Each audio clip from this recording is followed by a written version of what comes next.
今朝スーパーのパンコーナーで値札を2度見なしたのだ。食パン1斤が280円、去年は220円だったのだ。この60円の差、実はペルシャ湾の戦火が原因なのだ。パンの値段がイランの戦争と関係してるんですか？それって全然別の話に聞こえるんですけど、どういう仕組みなんですか？今日はその見えない連鎖を全部解説するのだ。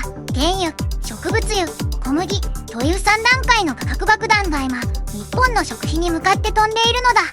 まず事実から確認するのだ。国連の食糧農業機関 FAO によると、2026年4月の食料価格指数が前年比 2% 上昇して2023年以来の最高値を記録したのだ。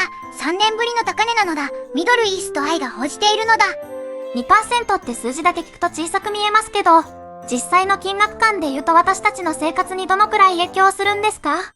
日本の1世帯あたりの月間食費は平均で約7万5千円なのだ。2% 上昇が全品目に波及すると月2500円。年間で1万8000円の増加になる計算なのだ。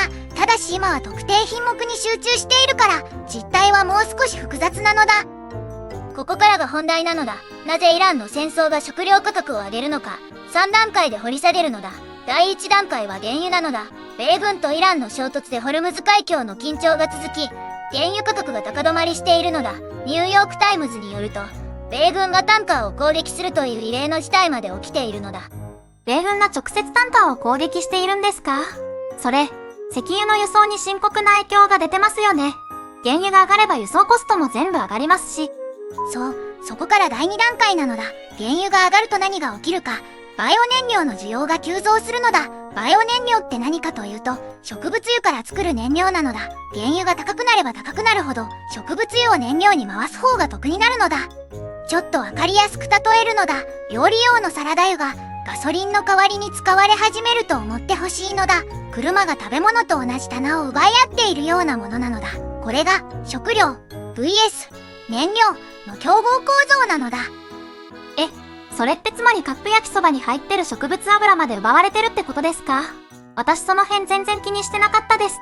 まさにそこなのだ。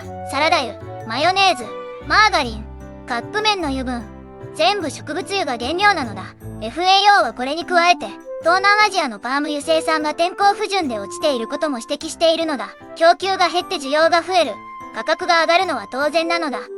そして第3段階、これが一番長期的に怖いのだ。肥料の価格なのだ。原油が高騰すると、肥料の製造コストも上がるのだ。天然ガスから窒素肥料を作るのだが、原料コストがそのまま肥料代に乗っかるのだ。FAO が警告しているのはここなのだ。肥料代が上がると農家さんはどうするんですか？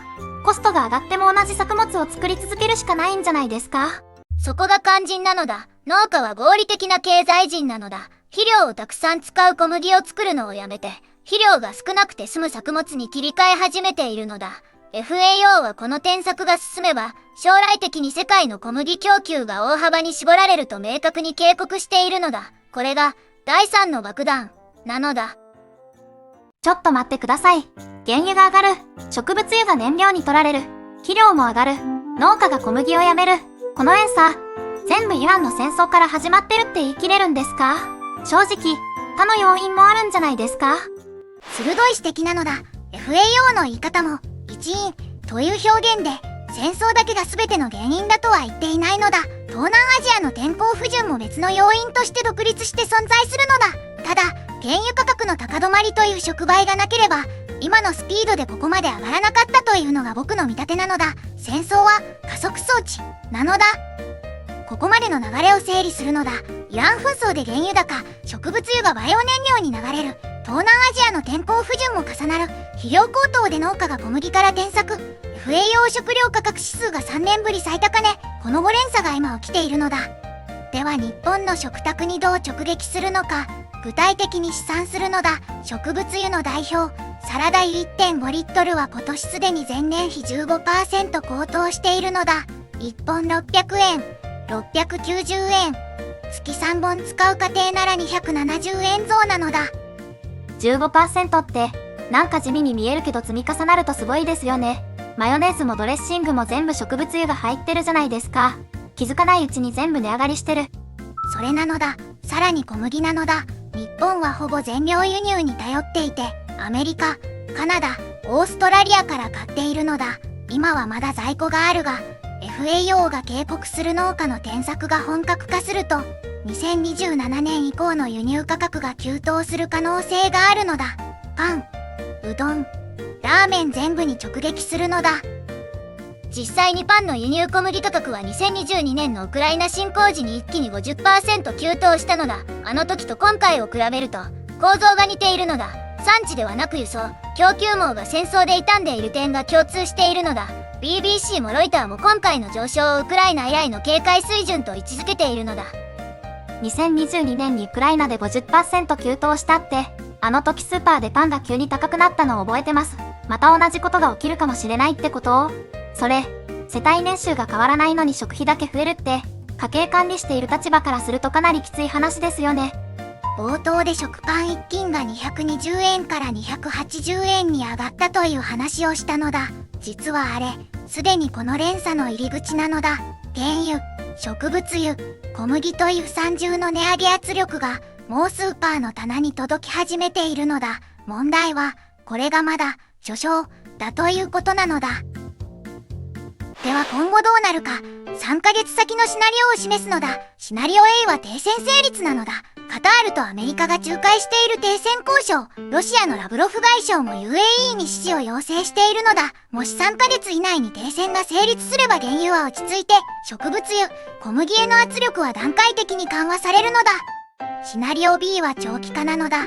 交渉が暗礁に乗り上げて紛争が続けば、FAO が警告した農家の転作が本格化する。2027年の食料価格は今より20、30% 高い水準になる可能性があるのだ。これが現実になれば月の食費は今より5000円以上増える世帯が出てくるのだ。今できることは、冷凍食品や缶詰など保存の効く食材を少しずつ備蓄することと、家計の食費枠を見直しておくことなのだ。僕の正直な見立てを言うのだ。カタールとロシアが仲介に動いているのは停戦に向けたポジティブサインなのだ。でも小麦農家の転作は、停戦が成立しても即座には元に戻らないのだ。農業は、今年やめたら来年から収穫ゼロ。なのだ、食料価格の上昇は、たとえ戦争が終わっても1、2年は続くと見ているのだ。みんなはシナリオ A、B、どちらに近いと思うか、コメントで教えてほしいのだ。明日は FAO 警告と並行して進む米イラン停戦交渉の最新動向を深掘りするのだ。チャンネル登録と高評価で待っていてほしいのだ。また明日、なのだ。